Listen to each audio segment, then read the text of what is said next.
નમસ્તે વિદ્યાર્થી મિત્રો. હવે આપણે વિદ્યુત રાસાયણિક કોષ વિશે અત્યાર સુધી ભણતા હતા, જેમની અંદર આપણે ઘણા બધા નર્સ ઇક્વેશનના દાખલા પણ જોઈ લીધા છે. હવે આપણે કોષ બદલાવીએ છીએ, મતલબ હવે નવો કોષ આવે છે જેનું નામ છે વિદ્યુત વિભાજન કોષ. બરાબર છે. આગળ જે ભણતા હતા એ હતો વિદ્યુત રાસાયણિક કોષ. તમે એને એ રીતે પણ બતાવી શકો છો. વિદ્યુત રાસાયણિક કોષની અંદર અને વિદ્યુત વિભાજન કોષની અંદર શું તફાવત છે, શું ફેરફાર છે, એ આપણે અત્યારે વિદ્યુત વિભાજન કોષ ભણી લઈએ, પછી તમને તફાવત લખવાનું કહેવામાં આવશે અને પૂછવામાં પણ આવે છે. હવે સ્ટાર્ટિંગ કરીએ ભાઈ. સૌ પ્રથમ આપણે થોડી એનોડ અને કેથોડની માહિતી મેળવી લઈએ, જે આપણે અગાઉ આપેલી પડશે અને તમને ખાસ યાદ પણ હશે અને હજી યાદ રાખવાની છે. એનોડ એટલે શું, તો આપણે સિમ્પલ રીતે વ્યાખ્યા આપી હતી કે ભાઈ એનોડ કોને કહેશો? એનોડ તો કે જેમના પર ઓક્સિડેશન થતું હોય એવો વિદ્યુત ધ્રુવ એટલે કે એનોડ. બરાબર છે. બરાબર. એ જ રીતે કેથોડની પણ વ્યાખ્યા આપી હતી કે જેમના પર રિડક્શન થતું હોય એવો વિદ્યુત ધ્રુવ, જેને આપણે કહીએ છીએ કેથોડ. તો એ લખી દઈએ માત્ર સિમ્પલ ભાષામાં કે જ્યાં ઓક્સિડેશન થાય. ઓક્સિડેશન એટલે આપણે હવે જાણીએ છીએ ઇલેક્ટ્રોન ગુમાવવાની ક્રિયા. કેથોડ એટલે જ્યાં રિડક્શન થાય. તો સિમ્પલ વસ્તુ આ આપણે જાણીએ છીએ. અને આ બંનેનું જ્યાં કોમ્બિનેશન હશે ત્યાં શું થશે? રેડોક્સ, મતલબ રિડક્શન પ્લસ ઓક્સિડેશન. આ ચેપ્ટરની અંદર આપણે એક પાર્ટ ખતમ કર્યો છે, બીજા પાર્ટ તરફ આગળ વધીએ છીએ અને લાસ્ટ એક પાર્ટ બાકી છે. મતલબ ચેપ્ટરની અંદર ટોટલ આપણે 3 પાર્ટ ભણવાના હતા. તો એનોડ અને કેથોડની વાત ખતમ થયા પછી હવે અમે અહીંયા સાઇન કોઈ મૂકેલી નથી, કારણ કે આપણે જાણીએ છીએ આ ચેપ્ટરની અંદર સાઇન બદલતી રહે છે. બરાબર છે. તો સૌપ્રથમ વિદ્યુત કોષની રચના કરી દઈએ, જેના લીધે આપને આગળ ભણવાની ખબર પડે. બરાબર છે. તો હું અહીંયા પાત્ર દોરું છું અને વિદ્યુત વિભાજન કોષ કઈ રીતે કાર્ય કરે છે એમની પણ આપણે અહીંયા થોડી એવી માહિતી લઈ લઈશું. જો જે પ્રશ્નો થશે એ બધા ધીમે ધીમે સોલ્વ થઈ જશે, એટલે આરામથી આપણે ધીમે ધીમે ભણીએ. એક પાત્રની અંદર દ્રાવણ ભરીએ છીએ, જે આપણે અગાઉના ટાઈમમાં પણ વિદ્યુત રાસાયણિક કોષની અંદર પણ ભર્યું હતું. આમનો સિદ્ધાંતને બધું આપણે જોઈ લઈશું. એમની અંદર દ્રાવણ ભરી દીધું છે. બરાબર છે. દ્રાવણ કોનું છે એ બધી હમણાં વાત કરીશું. આપણે વિદ્યુત ધ્રુવો મૂકીએ છીએ, તો વિદ્યુત ધ્રુવો પણ અંદર પુટ કરી દીધા છે. 2 વિદ્યુત ધ્રુવો. જોજો અહીંથી જ ફેરફારની શરૂઆત થઈ જાય છે વિદ્યુત રાસાયણિક કોષ અને વિદ્યુત વિભાજન કોષમાં. શું? તો કે અહીંયા એક પાત્ર છે, ત્યાં 2 પાત્ર છે. હવે આપણે જાણીએ છીએ એક એનોડ છે અને એક કેથોડ છે. હવે અહીંયા કોણ એનોડ છે અને કોણ કેથોડ છે, તો આપણે કોના ઉપરથી ઓળખીશું કે જ્યાં ઓક્સિડેશન થતું હશે એને આપણે એનોડ કહીશું અને જ્યાં રિડક્શન થતું હશે એમને આપણે કેથોડ કહીશું. બીજી વસ્તુ, આ જે કોષ છે વિદ્યુત વિભાજન કોષ, એ સ્વયં સંચાલિત ચાલતો નથી, મતલબ આપમેળે થતી પ્રક્રિયા આપતો નથી. અહીંયા આપણે એમને બહારથી કોઈ પ્રેશર કે બહારથી કોઈ જોડાણ કરવું પડશે જેથી એ પ્રક્રિયા આપે. તો બહારથી જોડાણ કરવા માટે અહીંયા હું બેટરીનું જોડાણ કરી દઉં છું. બરાબર. આ રીતે મેં બેટરીનું જોડાણ કરી દીધું છે. હવે કોણ એનોડ છે અને કોણ કેથોડ છે, તો બેટરી ઉપર સાઇન હોય જ છે. એક બાજુ પ્લસ સાઇન હોય છે, બીજી બાજુ માઇનસ સાઇન હોય છે. બરાબર. તો અહીંયા હવે ખાસ યાદ રાખવા જેવું છે, હું અહીંયા લખું છું, સાબિત પછી કરશું આપણે. માઇનસ સાઇન તરફ હું કેથોડ કહું છું અને પ્લસ સાઇન તરફ હું એનોડ કહું છું. જો તફાવત નંબર 2, ત્યાં સાઇન કેવી હતી એનોડની અને અહીંયા સાઇન કેવી છે, આ પણ તમે તફાવતમાં લખી શકો છો. કેમ કેથોડ અહીંયા કીધો ને એનોડ અહીંયા કીધો, એ આપણે એમની સાબિતી ઉપરથી જોઈશું. તો પહેલાં આ આપણો કોષ તૈયાર થઈ ગયો છે, બસ એટલો જ છે એક પાત્રની અંદર. હવે વિદ્યુત ધ્રુવ કોના લેવા, તો એ અહીંયા હું લખી દઉં છું. બંને વિદ્યુત ધ્રુવ કોના છે? પ્લેટિનમના. એ પણ આપણે આગળ જોયું હતું કે પ્લેટિનમના વિદ્યુત ધ્રુવો છે કોઈ રિએક્શન અંદર દ્રાવણ સાથે કોઈ રિએક્શન કરતા નથી, મતલબ એ ઇનર્ટ હોય છે. તો પ્લેટિનમના વિદ્યુત ધ્રુવ કોઈ દ્રાવણની અંદર. હવે દ્રાવણ કેવું, બધાની વસ્તુની વાત કરી દઈએ એક પછી એક. બેટરી જોડી દીધી, કેથોડ અને એનોડ નામ આપી દીધા. શું કામે કેથોડ અને એનોડ નામ આપ્યા છે એ આપણે સાબિત કરી દઈશું.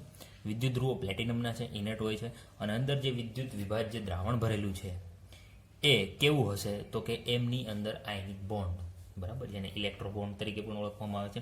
મતલબ એવું વિદ્યુત વિભાજ્ય લેવાનું છે કે જેમની અંદર આયોનિક બોન્ડ હોય. આયોનિક બોન્ડ એટલે કોણ, તો કે જેમની અંદર કેટાયન અને એનાયન હોય. જેમ કે હું લઈ લઉં NaCl. બરાબર છે. એક એનાયન છે, એક કેટાયન છે, મતલબ આમની જગ્યાએ હું શોર્ટમાં CA લખી દઉં છું, કેટાયન પ્લસ એનાયન, બરાબર છે, કેટાયન એનાયન થઈ ગયું. તો દ્રાવણ એવા લેવાના છે જે આસાનીથી તમને પ્લસ અને માઇનસ ચાર્જ ધરાવતા કોઈ પણ તત્વો આપી શકે. હવે થોડી માહિતી મેળવી લઈએ કોષ વિશે. તો માહિતી એટલે કે તફાવત જેવું જ છે. નંબર 1 શું છે?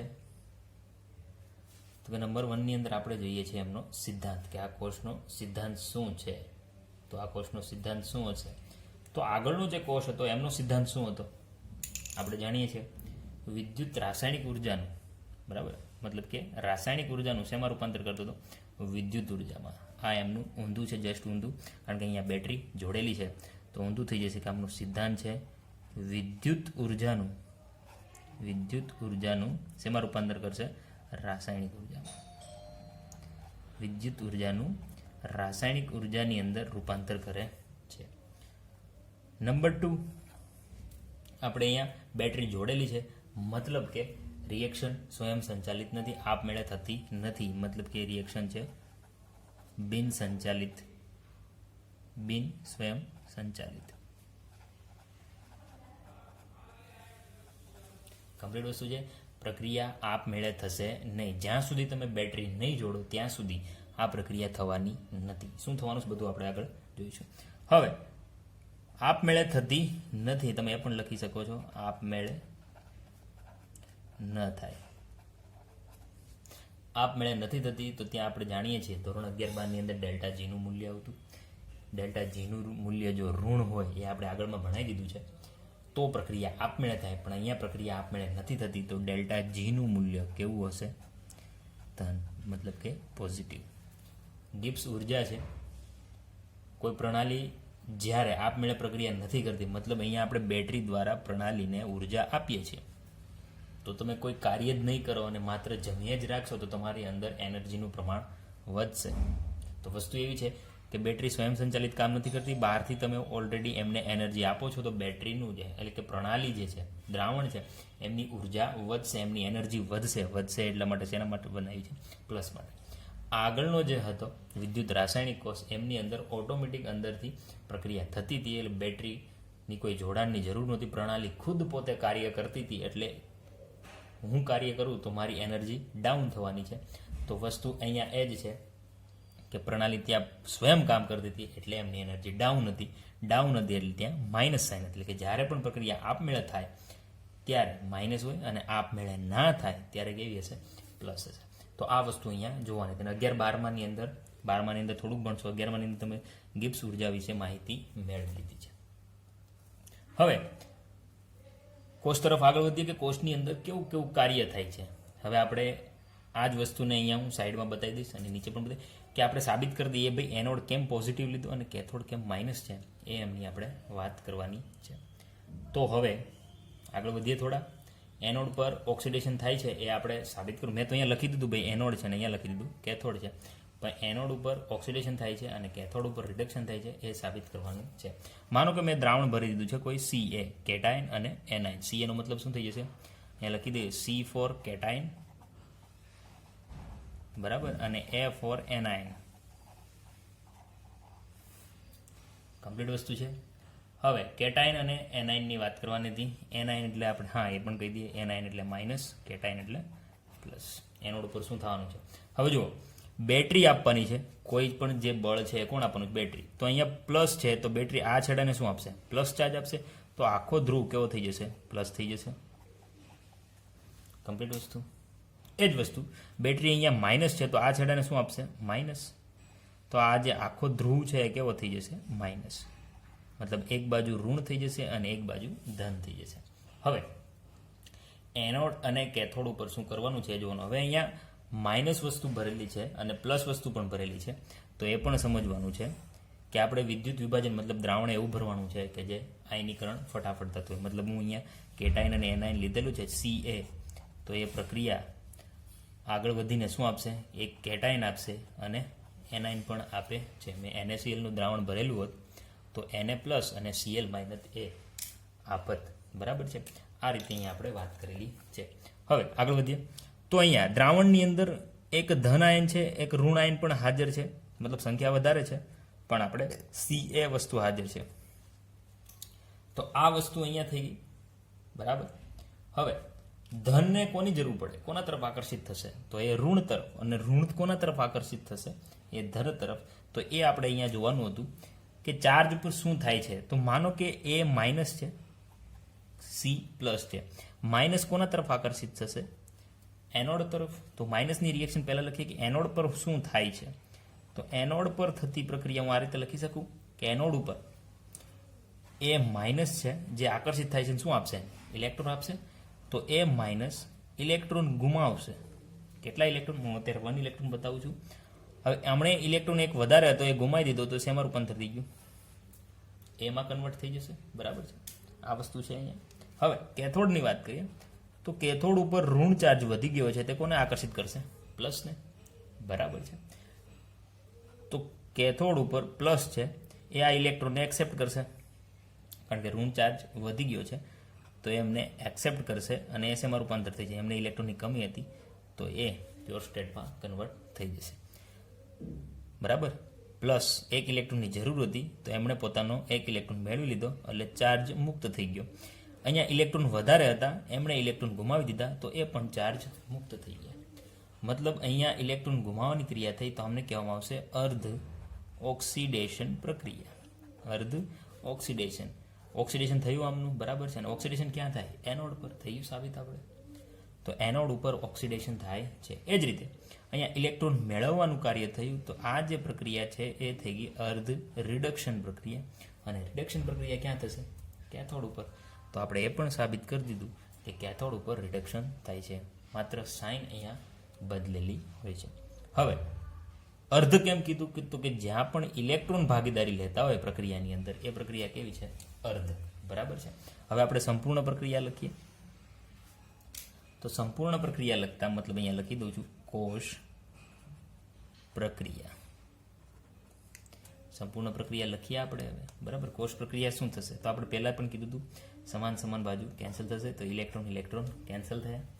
અહીંયા શું વધશે, એ માઇનસ પ્લસ સી પ્લસ, બરાબર. આ વધશે, મતલબ એનાયન અને કેટાયન. આ વસ્તુ યાદ રાખજો, મેં કોઈ નામ નથી લીધા વિદ્યુત વિભાજનના, માત્ર ધનાયન અને ઋણાયન લખી દીધા. આ બાજુ કોણ છે, તો કે એ પ્લસ સી. આ જે પ્રક્રિયા થઈ, આ પ્રક્રિયાને શું કહેશો, રેડોક્સ પ્રક્રિયા, રિડક્શન પ્લસ ઓક્સિડેશન. સમજણ પડી આ રિએક્શનની અંદર. તો તમે ફરીવાર જોઈ લેજો, એ માઇનસ ઇલેક્ટ્રોન ગુમાવીને એમાં કન્વર્ટ થાય છે, સી પ્લસ ઇલેક્ટ્રોન મેળવીને સી એટલે કે કેટાઇનમાં કન્વર્ટ થઈ જશે, બરાબર છે. ઓનલી કેટાઇન પોતાનો ચાર્જ એ ગુમાવી દેશે. આગળ વાત કરીએ તો એનોડ અને કેથોડની અહીંયા સાબિતી થઈ ગઈ છે. હવે તમે જોયું હશે તો ફાઇનલ રિએક્શન આપને મળે છે, અહીંયા ફરી લખી દો. એનાયન અને કેટાઇનની રિએક્શન થઈ વિદ્યુત વિભાજનની અંદર પ્યોર સ્ટેટની અંદર કોઈ પણ તત્વ આપને મળે છે. માનો કે મેં NaCl લીધા હોત, તો અહીંયા Na પ્લસ હોત અને Cl માઇનસ હોત, એ બંનેની રિએક્શન થઈને આપણે શું મળે, તેમના ચાર્જ વગરના, એટલે કે Na અને Cl, બરાબર છે. અનાફ એટલા માટે લખ્યું છે કારણ કે Cl ગેસ હોય છે, સિંગલ અવસ્થામાં ક્યારેય હોતો નથી, દ્વિઅણુમાં અસ્તિત્વ ધરાવે છે, મતલબ કે Cl2માં હોય, પણ અહીંયા એક જ છે એટલે મેં 1/2 કરી દીધા છે. તો આ વસ્તુ છે અહીંયા, મતલબ વિદ્યુત વિભાજન કોષની વસ્તુ તમને સમજાણી કે કોઈ પણ તમે ધન આયન અને ઋણ આયન ચાર્જ ધરાવતું દ્રાવણ ભરશો તો એ તમને પ્યોર સ્ટેટમાં તમને ત્યાં જોવા મળે છે.